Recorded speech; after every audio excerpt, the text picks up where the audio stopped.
So as I read this first part of Acts 28, I couldn't help but um, read this passage in the context of everything that's been happening this past week across the country.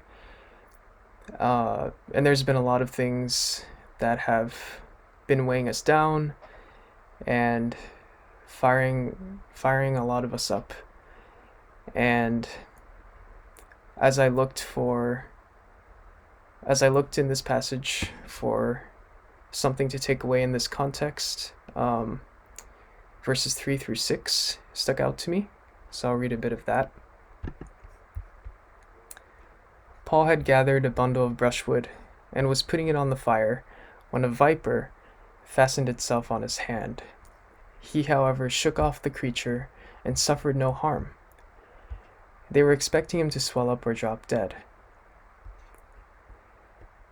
And in this part of the passage, we see that Paul is perceived by the locals to have done something wrong.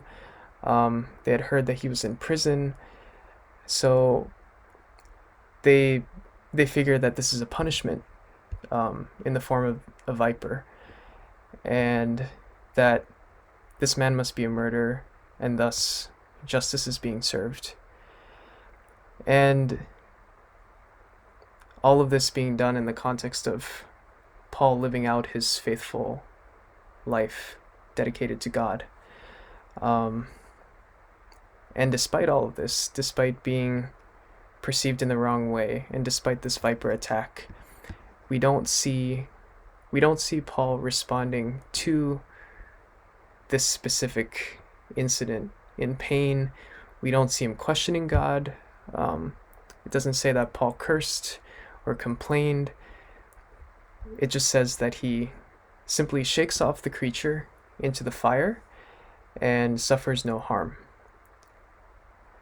And thus God keeps his promise to Paul.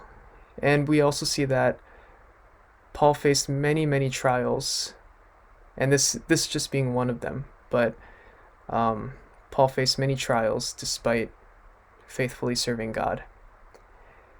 And I think for me this has been a good reminder in these times, because on this larger modern day scale, in the current context that we live in, I think it's really easy to look at all of the suffering, all of the murder, the injustice around us, all of these heavy burdens, and it's really easy to take those things and equate that to an absence of God's presence and promise. And it's really easy to look at these trials and these venomous vipers of ignorance, systemic racism, hatred, silence, indifference, and to lose sight of our call to be a part of God's work, to throw these vipers into the fire and to shake them off and to incinerate them. And it's not easy, and it makes us wonder why it has to be that way, and why it has to go about this way. And despite these questions, we can turn to Paul's faithful work and his faithful walk with God, despite imprisonment, despite shipwreck and rejection, despite all of these moments that Paul went through. It reminds us that we don't follow Christ for the sake of comfort or security, and Christ clearly teaches this to us as, we're called to deny ourselves and take up our cross and follow him.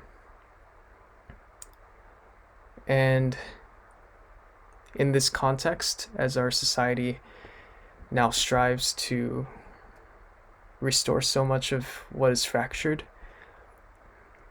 I ask myself, what are the vipers in my life that have fastened onto me, that threaten to distract and deter me from the bigger picture, that is our call to walk faithfully with God.